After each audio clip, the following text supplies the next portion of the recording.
Hi, my name's Adam Zetterlund, and for the past 2.5 years of my life, I've been living in a little town called Paris. Yep, that Paris.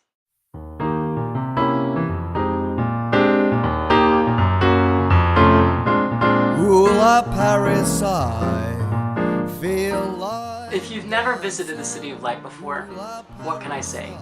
Get your butt here! Ah, the magic of Paris. From the beautiful city streets to the iconic landmarks like Notre Dame, to bustling cafes found on every street corner, life moves at a slower pace in this city. And contrary to what John Mayer might have had to say, I think this is the true Wonderland. And after 2 years of hanging out in Paris, not that there's anything wrong with this city, because I promise there's not, and I could spend the rest of my life here and find something different to do every single day. But after 2.5 years, I finally got it. You know what? What am I waiting for? It's time to explore. So I thought, why not bring the camera along? So there you have it, with nothing more than my French dictionary, which I have yet to open. I'm off to see France. You're watching At Home in the Hexagon.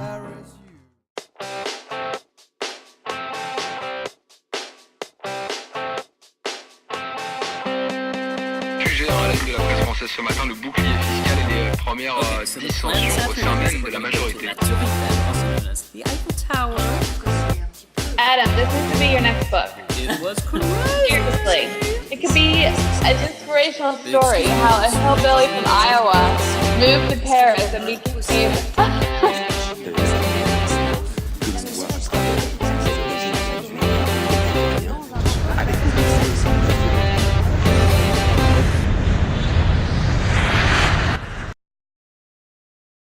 This is France.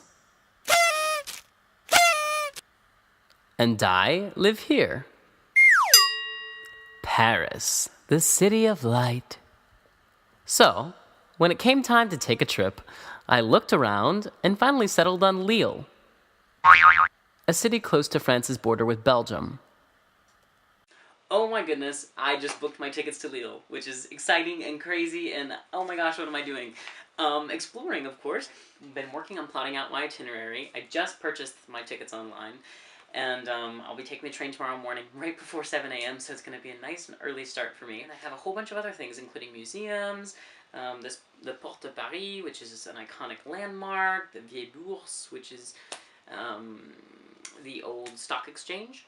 So lots of exciting, crazy stuff to do. I've got a lot of planning yet, but I'm really excited. So yeah, I spent some time planning. That's super boring. Let's fast forward. Welcome to Lille! Okay, not so much. That's actually an espresso, my journal, and a pain au chocolat, which is pretty much the most delicious croissant you've ever had, stuffed with chocolate.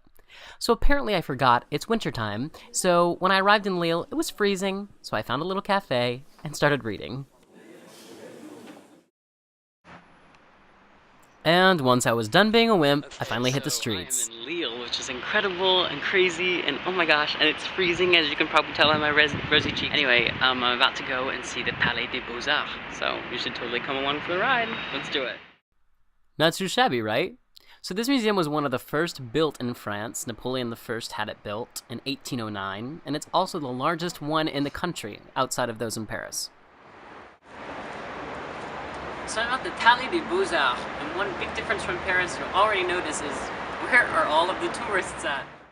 Clearly I don't get out of the tourist-clogged streets of Paris all that much. So, I walk in the doors, and this is what I'm greeted with. Holy freaking cow. In fact, the whole visit was basically me marveling at, not the art, but the architecture. Then again, architecture is kind of like, I'm sure it's an art, right? This museum feels almost entirely empty. I mean, there are people walking around, but not very many. And it almost feels like a private tour just for me. I can't get over how beautiful the building is. The building's my favorite part so far. I mean, every single room, I'm like, wow, this has to be my favorite room, and then I see another. It's just incredible. Wow. Well, you can't say I didn't warn you. To be fair, I also did look at the artwork on the walls, and it was pretty great too. I'm just not really a museum kind of boy. Art isn't is an interesting subject, I guess, for me. Sometimes I find it boring, but this museum is a wow. So I walked around the museum and explored all of the art that the Palais des Beaux-Arts has to offer, before perching in this little room that I called the King's Room. It was my favorite room of the museum, and I called it the King's Room because of the giant statue of Napoleon in the middle of the room. Unfortunately, he was actually an emperor of France, not a king, but then, who's paying attention, really? Meanwhile, outside, while I was enjoying my day of leisure, everyone was going about their lives. Just another ordinary day in Lille.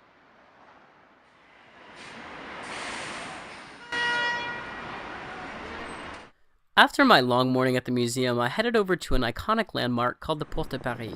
It was built by Louis XIV after a siege on Lille in 1667. That was a full year before the city even became French. Of course, Paris made me think of only one thing. So I'm underneath what's known as the Porte de Paris, which means the door of Paris. I've got to say, it just makes me miss the real Paris. Absolutely pathetic. I know.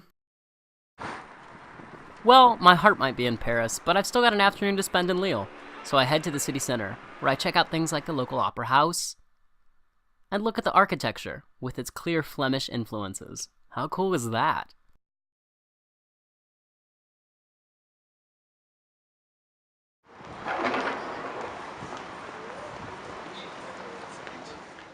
And of course, what trip would be complete without a visit to the local boulangerie?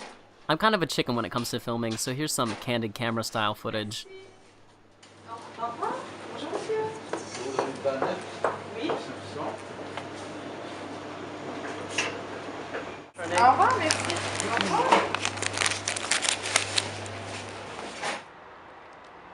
Oh my gosh, this is heaven. Really, really good. Well, it might be really, really good, but apparently my manners are really, really bad. Well, next thing you know, it's nightfall, and I'm headed back to my beloved Paris, the city of light. Home. Truly, there's no place like it. Okay, it's confessional time. It's cold. Really, really, really, really, really cold. So cold, it's one of those days where you walk out the door, and all you want to do is turn right back around, come back into the apartment, curl up under your covers, get a cup of tea, and read a book for the rest of the day. Because winter has arrived in the city of light. And all I can think about is the frigid temperatures outside, and my radiators aren't that warm, and I'm thinking, oh my gosh, why don't I live in the Caribbean? So I thought, what better way to get my mind off of it than to make some delicious comfort food? So last night I went to the bistro, a little bistro down the street, with some friends of mine. We all had cheeseburgers and french fries. Now, cheeseburgers and french fries might not seem that French to you, but in fact, you can find them at pretty much any bistro in the country. So today, I want to make some french fries because I can't get my mind off of those delicious, crunchy little fried potatoes that I had last night. So I'm going to try my best to make some french fries, and I think I'm going to make a steak with it, and perhaps something classically French for dessert. We'll see what happens. So I peruse my cookbooks for a bit of inspiration and head to the market. Okay, I made it back, and for the record, it's still really, really cold! Can you tell my red cheeks? Anyway, I bought some goose fat, which apparently I'm going to cook the potatoes in. Does that sound intimidating to you, or is it just me? I don't know, but apparently potatoes are going to be cooked in goose fat. Delicious. Time for step one. Peel a potato. Now it's time to matchstick these, and I hope you guys are better at this than I am, because, well, I've never really tried, but I don't know that I'm going to be that great. Okay, so my meal is all finished. Now the question is it going to taste good? No french fries? A really good pastry that I tried other than the pain au chocolat. The Paris-Brest. Now what it is it's like kind of like an eclair, I guess, but it has almonds on the outside of it, and it has powdered sugar, and the inside is filled with this delicious cream. It's absolutely amazing. Fortunately, I can't give you a recipe for this. And I'm not very hungry, but I'm still going to take a bite because how can you pass up on the Paris-Brest? Well, that's all for this week, folks. Thanks for checking out At Home in the Hexagon. For more information on Lille, to read my book, check out my blogs, and see behind-the-scenes video, don't forget to check out hexagontv.com.